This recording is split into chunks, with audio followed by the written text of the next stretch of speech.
वाहिगुरु जी का खालसा वाहिगुरु जी की फतेह। संगत जी, सुखमनी साहब की 5वीं अष्टपदी की शुरुआत में एक श्लोक है। पहले हम उसे पढ़ते हैं, उसके बाद अष्टपदी की विचार करेंगे और जानेंगे कि इस अष्टपदी में 5वीं अष्टपदी में गुरु साहब ने हमें क्या कुछ समझाया है। श्लोक। देनहार प्रभ छोड़ के लागे आन सुआए, नानक कहूँ न सिजै बिन नामै पत जय। देनहार देने वाले दाता प्रभु को त्याग कर प्राणी दूसरे स्वादों में लग जाता है, परंतु हे नानक, ऐसा प्राणी जीवन में कभी सफल नहीं होता, क्योंकि प्रभु के नाम के बिना मान सम्मान नहीं रहता। संगत जी, जैसे हम कहीं काम करते हैं, वहां पर हमें जो काम दिया जाता है, यदि हम वह काम नहीं करते, उल्टा हंसी मजाक करके या खा पी कर आ जाएं, तो क्या होगा? थोड़े ही दिनों में हमें नौकरी से निकाल दिया जाएगा और साथ में इज्जत भी जाएगी। ऐसे ही हमें भी जिस काम के लिए भगवान ने भेजा है, हम उसे भूलकर और ही कामों में लग जाते हैं, जिस कारण हम अपने भीतर से परमात्मा के दरबार में शर्मसार होते हैं। अपना मान सम्मान हम खुद गवा लेते हैं। कैसे गवा लेते हैं, उसके बारे में आगे गुरु साहब विस्तार से अष्टपदी में फरमाते हैं कि अष्टपदी 10 वस्तु ले पाछे पावे, एक बस्त कारण बिखोट गवावे। इंसान को भगवान ने हर चीज दी जो उसे जिंदा रखने के लिए सहाय है, परंतु जो मिला है उससे हम कभी खुश नहीं होते। गुरु साहब यहाँ फरमाते हैं कि भगवान ने इंसान को सब कुछ दिया। 10 वस्तु भाव जो भी अब तक दिया, 5-6 पावे भाव उसे तो पीछे कर दिया, अर्थात जो अब तक मिला उसे तो भुला दिया, और जो एक चीज मांगने पर नहीं मिली उसका गिला दिन रात करता है कि हे भगवान, तुमने मुझे ये क्यों नहीं दिया। संगत जी, ये हालत है हमारी। जो दिया उसका कभी धन्यवाद नहीं, पर जो एक चीज नहीं मिली उसको लेकर बैठ जाते हैं। इसके बाद गुरु साहब फरमाते हैं कि एक भी न दे 10 भी हिरले, तो मोड़ा कौ कहा करे। संगत जी, ये तो हमारे मालिक का बड़प्पन है जो हमें सब कुछ देता है, परंतु जो गिला करता है कि मुझे एक चीज नहीं मिली, वह जरा सोच कर देखे। यदि वह 10 भी ना देता, कुछ भी ना देता, तो हम क्या कर लेते? या जो मिला है वह भी वापस ले लेता, तो हम क्या कर लेते? कुछ भी नहीं। संगत जी, परमात्मा ऐसा करता नहीं। ये बात केवल समझाने के लिए कही है कि जो दिया है, ये आकाश, चांद, सूर्य, पेड़ पौधे, पानी, हवा, आग और कितना कुछ जो भी मालिक ने हमें दिया है, उसका हम एक बार तो धन्यवाद करें, उसका एक बार तो शुक्रिया करें। इसके बाद गुरु साहब फरमाते हैं कि जिस ठाकुर स्यो नाही चारा, ता को कीजै सद नमस्कारा। तो जिस ठाकुर परमात्मा के बिना हमारा एक पल भी गुजारा नहीं, जिसके बिना हमारा और कोई चारा नहीं, जो हमारी हर जरूरत पूरी करता है, जो हमें हमारे मांगने से पहले सब कुछ दे देता है, उसको तो सदा सर झुकाना चाहिए, उसे तो हर पल नमस्कार करनी चाहिए। संगत जी, परमात्मा हमारे धन्यवाद का भूखा नहीं होता। ये हम इसलिए करते हैं ताकि हम में विनम्रता आ सके, हम में सब्र आ सके, मन में परमात्मा के प्रति प्रेम पैदा हो सके। जैसे कि आगे वाली पंक्ति में गुरु साहब फरमाते हैं कि जाके मन लगा प्रभ मीठा, सर्ब सुख ताहू मन बूठा। अर्थात जिसके मन को प्रभु प्यारा लगने लग जाता है, जिसे वह मीठा लगने लग जाता है, उसके मन में सभी सुख आ बसते हैं। सभी सुख क्या है? सभी सुख है परमात्मा। जब वह मन में बस गया तो सभी सुख अपने आप मन में बसते हैं। तो संगत जी, हमने देखा कि एक तरफ तो वह है जिसे जो मिला उससे खुश नहीं, और जो नहीं मिला उसका दुख मनाता रहता है, और दूसरी तरफ वह है जिसे जितना भी मिला है उसमें खुश है, सब्र में है, और जो सब्र में है वह चीजों के मिलने की वजह से नहीं। चीजें चाहे कम मिले या ज्यादा, इससे फर्क नहीं पड़ता। फर्क पड़ता है कि मन में परमात्मा को पाया है या नहीं, हम खुद को उससे जोड़ पाए हैं या नहीं। संगत जी, जो मन परमात्मा से जुड़ जाता है वह आनंद में रहता है, वह सब्र में रहता है, उसके हुक्म में रहता है। जैसे कि अगली पंक्ति में गुरु साहब फरमाते हैं कि जिस जन अपना हुक्म मनाया, सर्ब थोक नानक तिन पाया। जब तक हम अपने आप से नहीं जुड़े होते तब तक हमें ना उसके हुक्म का पता चलता है और ना खुद का। पर गुरु साहब की वाणी द्वारा जब हम मन को सुधारते हैं तो मन एक में लीन होता है, तो वह मन हुक्म को भी जान लेता है और खुद को भी जान लेता है, और फिर उस मन को हुक्म मानने की जरूरत नहीं रह जाती, क्योंकि जब मन पूरी तरह से रब से जुड़ता है फिर वह परमात्मा खुद ही अपना हुक्म बनवा लेता है। और मन को ये बात प्यारी भी लगती है कि मालिक मेरे हाथों से अपने कार्य करवा रहा है। गुरु साहब फरमाते हैं कि हे नानक, जिस मनुष्य से परमेश्वर अपने हुक्म का पालन करवाता है वह दुनिया के समस्त पदार्थ अपने अंदर पा लेता है। तो ये थी 5वीं अष्टपदी का पहला बंद। अब दूसरा बंद भाव दूसरा पदा शुरू होता है। अगणित साह अपनी दे रास, खात पीत बरतै आनंद उल्लास। अगणित भाव अनेकों, साह भाव शाह परमात्मा, अर्थात प्रभु शाह ने सभी जीवों को अनेकों ही पदार्थ दिए हैं। हम उन सभी पदार्थों को पाकर खुशी मनाते हैं, उनका प्रयोग करते हैं। जैसे हवा मिली, पानी मिला, शरीर मिला, परिवार मिला, दोस्त मिले, कुदरत के नज़ारे मिले, इतना कुछ दिया कि हम गिनती करने बैठे तो कभी पूरी नहीं हो सकती। पर एक दूसरे पहलू के बारे में अगली पंक्ति में आइए जानते हैं। अपनी अमान कछ बहुर साह ले, अज्ञानी मन रोस करे। अमान भाव अमानत, रोस यानी रोसा या गुस्सा, क्रोध। यदि शाहूकार प्रभु अपने धरोहर में से कुछ वापस ले ले, करोड़ों में से कोई एक तो वस्तु वापस ले ले, तो हमारा अज्ञानी मन बहुत रोष करता है, क्रोध करता है कि ये मुझसे क्यों ले ली। गुरु साहब हम जैसे अज्ञानियों के लिए फरमा रहे हैं कि जो इंसान को मिलता है उसे तो वह खा पी कर उड़ा देता है, पर उसको कभी संभालता नहीं। जो मिला है उसे कभी बांटता नहीं। जैसे पानी या हवा आदि को हम कितना दूषित कर रहे हैं और हम बेफिक्र होकर इसे उड़ाते जा रहे हैं। हम दूसरों की जरा सी भी परवाह नहीं करते। कितनी अजीब बात है कि जो इंसान दिए हुए को संभाल नहीं सकता, जिसकी वह जीते जी कभी कदर नहीं करता, फिर वह चाहे परिवार है या कोई वस्तु, पर जब वह चीज या वस्तु या पारिवारिक मेंबर जब चला जाता है तो जाने के बाद पछताता है, चिल्लाता है, रोता है, पर जब था तब उसकी कदर नहीं करता। इसके बाद गुरु साहब फरमाते हैं कि अपनी प्रतीत आप ही खोवे, बहुर उसका विश्वास न होवे। अर्थात इस तरह वह इंसान अपना विश्वास, अपना एतबार स्वयं ही गवा लेता है। और ऐसा इंसान जिसे अपनों की परवाह नहीं, जिसे जो मिला है उसकी कदर नहीं, उस पर दोबारा विश्वास नहीं किया जा सकता। पर दूसरी तरफ वह मन जो दिए हुए का अच्छे से प्रयोग करता है, जो परिवार मिला है उसकी कदर करता है, उसे जो कुदरती तोहफे मिले हैं उसका सही से इस्तेमाल करता है, उसके बारे में गुरु साहब आगे फरमाते हैं कि जिसकी बस्त तिस आगे राखै, प्रभ की आज्ञा मानै मत है।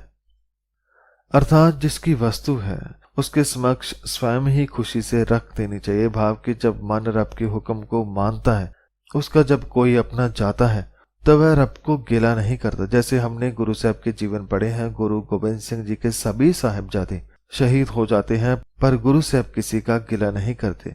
गुरु साहब ने फरमाया कि जिसने दिया था उसने ले लिया। संगत जी, जो प्रभु के हुक्म को खुशी खुशी प्रवान करता है, जो उसे मीठा करके मानता है, उसने जीवन के मनोरथ को पाया है। और ऐसे मन के लिए गुरु साहब फरमाते हैं कि उसते चौगुन करे निहाल, नानक साहिब सदा दयाल। चौगुन भाव 4 गुना, निहाल भाव सुख, आनंद, खुश। अर्थात जिसे प्रभु का हुक्म मीठा लगता है तो प्रभु उससे पहले की अपेक्षा 100 गुना करतार देता है, खुश कर देता है, निहाल कर देता है, उसकी आत्मिक अवस्था को और ज्यादा बढ़ा देता है। हे नानक, वह प्रभु हमेशा दया करने वाला है, मेहर करने वाला है, कृपा करने वाला है। संगत जी, हमें कई बार लग सकता है कि वह कठोर है या गलत है, पर वह सदा प्रेम करने वाला है। उसके खेल को समझना है तो उसका होना पड़ेगा, उसमें खोना पड़ेगा। तो इस दूसरे बंद के बाद अब तीसरा बंद शुरू हो रहा है, जिसमें गुरु साहब फरमाते हैं कि अनेक पात माया के हेत सर पर होवत जान अनित। हेत का भाव प्रेम, प्यार, अर्थात माया के मोह अनेक प्रकार के हैं। माया भाव व ख्याल या विकार जो मन को सत्य से दूर कर देते हैं, रब से दूर कर देते हैं। ये माया बहुत खेल खेलती है, हमें बुरा सुनने, देखने व बोलने लगा देती है, क्योंकि इसमें रस है।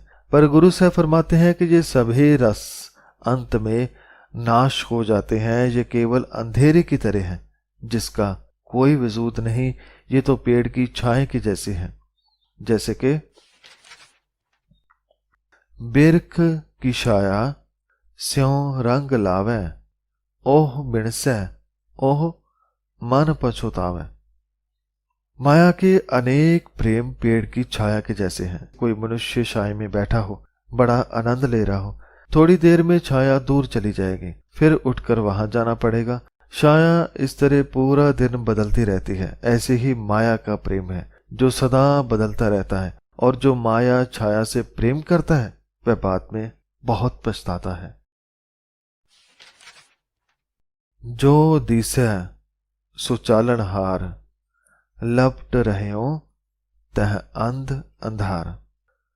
जो कुछ भी दिखाई दे रहा है, ये सब चालनहार है, भाव चले जाने वाला है। यहाँ तक कि ये धरती, सूर्य, ब्रह्मांड भी जाने वाला है। जब हम कोई दस्तावेजी वीडियो डॉक्यूमेंट्री देखते हैं जिसमें बताया जाता है कि सूर्य कितने करोड़ों साल बाद खत्म हो जाएगा और सूर्य खत्म होने से पहले वह सभी ग्रहों को अपने अंदर समेट लेगा, तो जब ऐसी बातें हम सुनते हैं तो मन डरता है। पर डरना किस बात का, जब धरती और सूर्य जैसे करोड़ों सालों से यहाँ रहने वाले यहाँ पर पक्के नहीं, फिर हम थोड़े से साल रहने वाले क्यों चिंता करते हैं। चिंता नहीं करनी चाहिए, बल्कि हर पल को जीना चाहिए, आज में जीना चाहिए।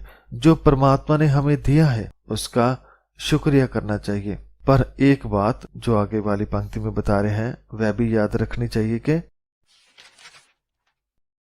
बटाऊं स्यों जो लावे नेह, ता को हाथ न आवे के। न आवे के भाव कुछ भी हाथ नहीं आता। बटाओं का भाव मुसाफिर, नेह भाव प्रेम, अर्थात जो किसी राह जाते हुए मुसाफिर से प्रेम कर लेता है तो अंत में उसके हाथ में कुछ भी नहीं आता। जैसे कि पिछली पंक्ति में समझा कि जब सब कुछ एक न एक दिन जाएगा, इसके लिए जो जाने वाला है, चाहे वह माया है या अवगुण है या ये जगत है, जो जाने वाला है उससे प्रीत करने का क्या लाभ। जो पहले भी था, अब भी है और सदा रहेगा, उससे प्रीत करो, उससे प्रेम करो, उससे मन लगाओ। उससे मन लगाओगे तो सभी प्यारे लगेंगे, सभी अपने लगेंगे। और यदि माया से प्रेम करोगे, विकारों से प्रेम करोगे तो बहुत पछताओगे। उसने एक न एक दिन चले ही जाना है। संगत जी, परमात्मा का प्रेम बहुत ही प्यारा है। जैसे कि गुरु साहब फरमाते हैं कि मन हर के नाम की प्रीत सुखदाई, कर कृपा नानक आप लय लाई। ऐ मन, हर के नाम की प्रीत बहुत सुखदाई है, बड़ी सुख देने वाली है। और ये प्रेम वह खुद कृपा करके, मेहर करके देता है। संगत जी, जो मन अकाल पुरख से जुड़ा है, आप कभी उससे पूछ कर देखें कि आपका ईश्वर के साथ इतना लगाव, प्रेम कैसे है, तो वह कहेगा कि ये मैंने नहीं, उसने कृपा की है तो मैं उससे प्रेम कर पा रहा हूं। उसने खुद ही मुझे इस रास्ते पर लगाया है। कोई भी भगत जन ऐसा नहीं कहेगा कि ये मेरी मर्जी से हुआ या मेरे करने से हुआ। वह सब कहेंगे कि करने वाला वह है, मैं तो केवल उसकी सुनता हूं और मानता हूं। तो यहाँ पर तीसरा बंद पूरा होता है। अब चौथे बंद की शुरुआत है, जिसमें गुरु साहब फरमाते हैं कि मिथ्या तन धन कुटुंब सबाया, मिथ्या होमै ममता माया। संगत जी, जैसे कि हमने पिछली पंक्तियों में भी समझा कि इस जगत में कोई भी पक्का नहीं है, यहां तक कि सूर्य या ब्रह्मांड भी नहीं। पर इसका अर्थ ये नहीं होता कि हम किसी से प्रेम ना करें। जैसे सूर्य कहे मुझे तो एक ना एक दिन मरना ही है, तो मैं क्यों रोशनी दूं? नहीं, ऐसा नहीं होता। चाहे हमारे घर के सभी पारिवारिक मेंबर या हमारी नौकरी या हमारा घर महल सब कुछ जाने वाला है, हमारे बुजुर्ग भी ऐसे कहे, हम भी जाएंगे, लेकिन जब तक रहना है प्रेम से रहना है, भाईचारे से रहना है, ताकि आने वाले लोगों को सही जीवन मिल सके। तो गुरु साहब इन पंक्तों में फरमाते हैं कि ये तन धन और परिवार एक दिन जाएगा, तो फिर इनको लेकर होमे करने, अहंकार करना, ये कोई बड़े ज्ञान वाली बात नहीं। और इसके अलावा परिवार पर माया भाव, परिवार के लिए धोखे से कमा कर लाना, रिश्वत आदि लेना या घर वालों पर गुस्सा करना, रूखा बोलना आदि का क्या लाभ? ये सारे अवगुण भी सदा रहने वाले नहीं। जब परिवार मिथ्या है तो अवगुण भी, माया भी तो मिथ्या हुई। मिथ्या राज जोबन तन माल, मिथ्या काम क्रोध विकराल। इस तरह जो राज्य, शोहरत, जवानी, धन दौलत जो भी मिला, ये भी तो नाशवंत है। पर इनके कारण काम क्रोध जैसे भयानक अवगुणों में फंसकर इन सब पर अपना हक जमाते रहना, इसके लिए पाप करना, इसके लिए अवगुण करना, ये भी कोई बड़ी ज्ञान वाली बात नहीं। इसके अलावा मिथ्या रथ हस्ती अश्व बस्त्रा, मिथ्या रंग संग माया पेख हस्ता। ये रथ, हाथी, सुंदर कपड़े, गहने, जो भी कुछ है शो राम है, जो राजों महाराजों का न रहा, फिर हमारा कैसे रहेगा? हमारे पास भी सदा के लिए ये सब नहीं रहने वाला। इस तरह माया के प्रभाव के कारण हंसना, प्रेम करना, अहंकार करना भी व्यर्थ है, मिथ्या है। इसी तरह मिथ्या द्रोह मोह अभिमान, मिथ्या आपस ऊपर करत गुमान। किसी के साथ दगा करना, मोह करना, अभिमान करना या अपने ऊपर गुमान करना, ये सारा नशा झूठा है, नाशवंत है, मिथ्या है। संगत जी, ये जो मोह माया भाव विकार है, ये सदा रहने वाले नहीं। हम चाहे क्रोधी बनकर, अहंकारी बनकर, निंदा करने वाले आदि बनकर बहुत खुश होते हैं या इनमें मजे लेते हैं, पर ये सब सदा साथ नहीं देते। संगत जी, हमारा शरीर जब बूढ़ा होता है तो शरीर के अंग भी धीरे धीरे हमारा साथ छोड़ने लगते हैं। फिर माया विकार, ये क्या चीज है? ये भी साथ छोड़ जाएंगे। जो साथ नहीं छोड़ता वह है परमात्मा। गुरु साहब फरमाते हैं कि जो सदा रहने वाला है, ऐ मन उससे प्रेम कर। अस्थिर भगत साध की शरण, नानक जप जप जीवे हर के चरण। अस्थिर भाव जो सदा रहने वाली है वह है भक्ति, रब की भक्ति। जैसे रब सदा रहने वाला है, ऐसे उसकी भक्ति नाम भी सदा रहने वाला है और उससे जुड़ने वाला भी सदा के लिए उसका हो जाता है। उसे फिर माया का डर नहीं रहता, उसे फिर कुछ खोने का डर नहीं रहता, वह इन सब से आजाद हो जाता है। और ये भक्ति साध की शरण भाव गुरु की शरण पढ़ने से प्राप्त होती है। हे नानक, भगवान के चरणों का ही जाप कर, भाव प्रभु उपदेशों को जप जप कर ही प्राणी वास्तविक जीवन जीता है। तो ये था चौथा बंद। इसके बाद पांचवें बंद में इसी बात को थोड़ा और आसानी से समझाते हुए गुरु साहब फरमाते हैं कि मिथ्या श्रवण पर निंदा सुने, मिथ्या हस्त पर दर्भ को हिरह। पर निंदा भाव दूसरे की निंदा, पर दर्भ भाव दूसरे का धन।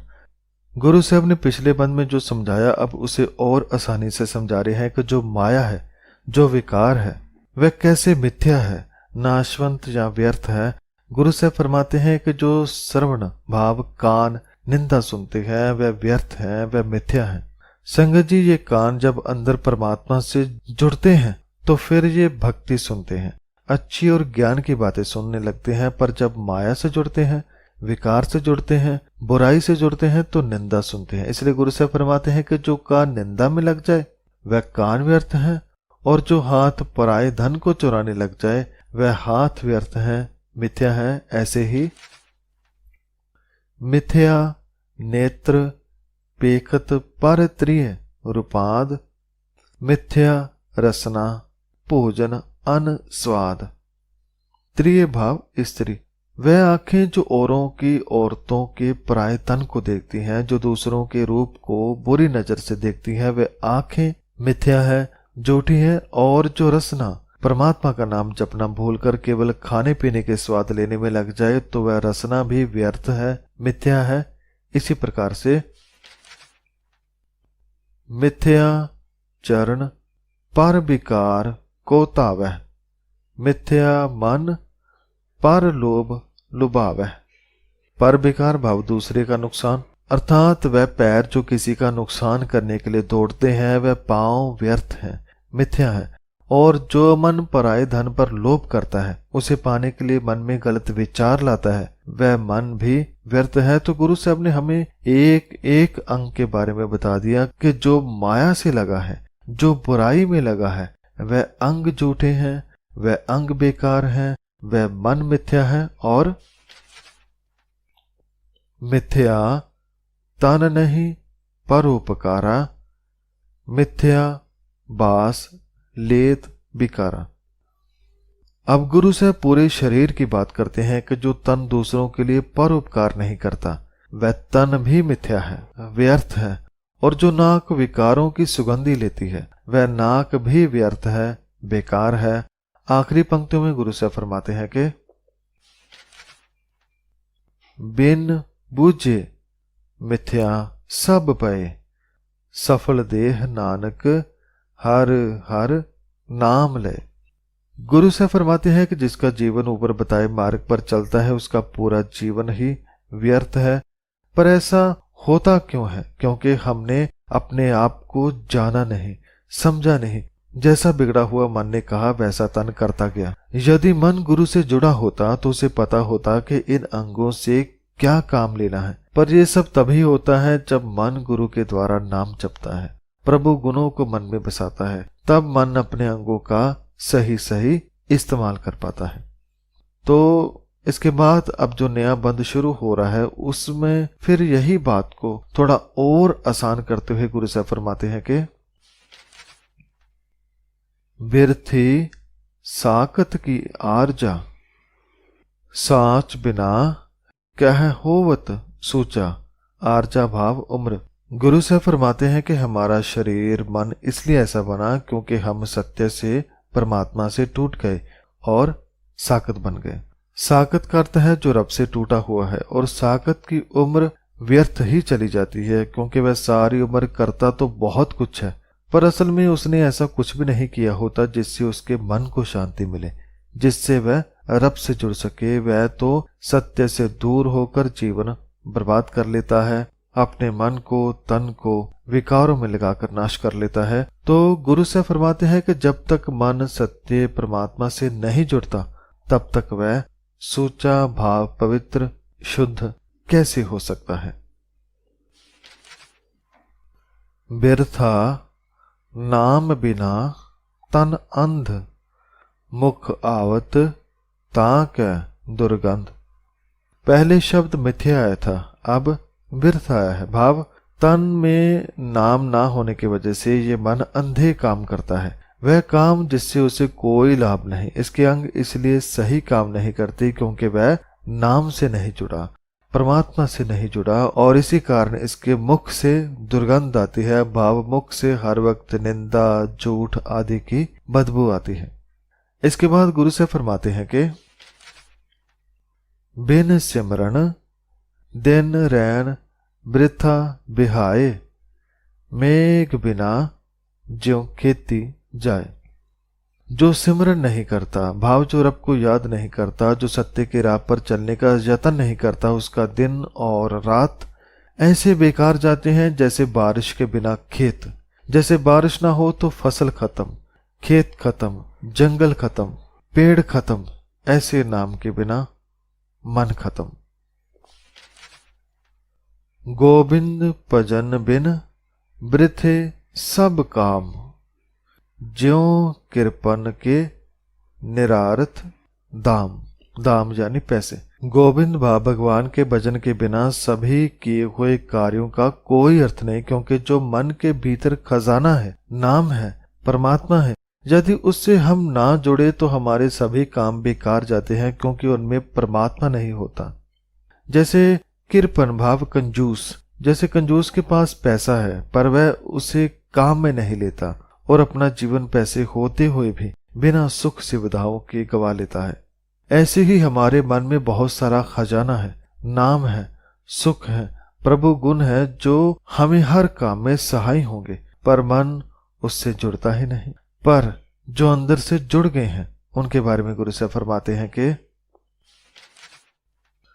धन धन ते जन जह घट बस्यो हर नाओ, नानक ताकै बल बल जाऊं।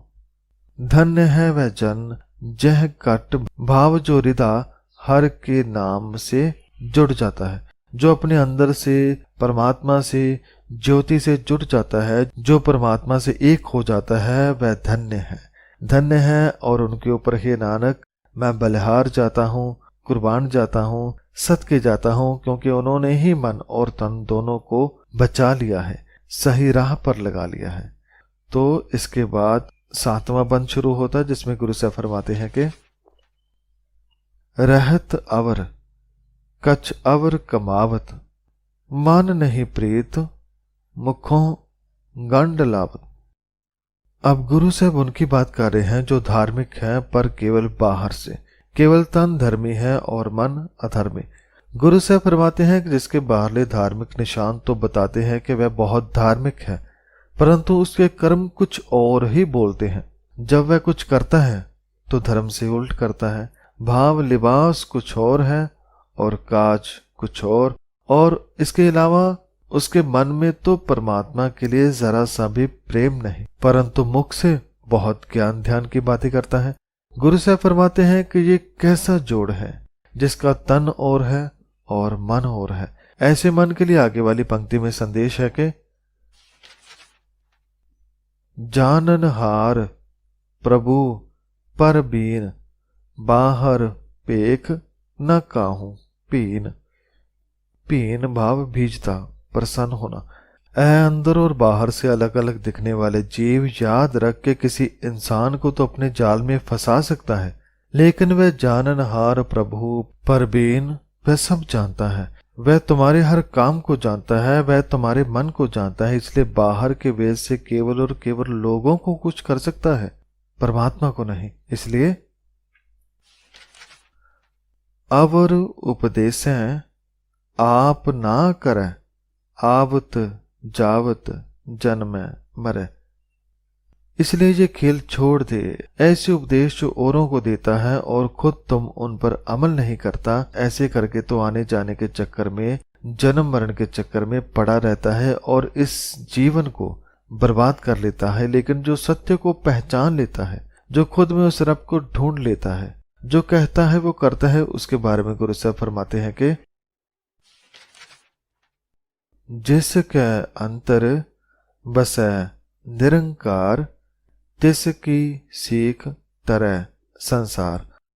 भाव जिसने अपने अंदर निरंकार के वास को, निवास को पहचान लिया है, जिसने उसके हुक्म को, गुणों को जान लिया है, जिसने उन पर अमल किया है, वह खुद भी इस संसार से तर जाते हैं और अपने उपदेशों से औरों को भी इस संसार सागर से, विकारों से बचा लेते हैं।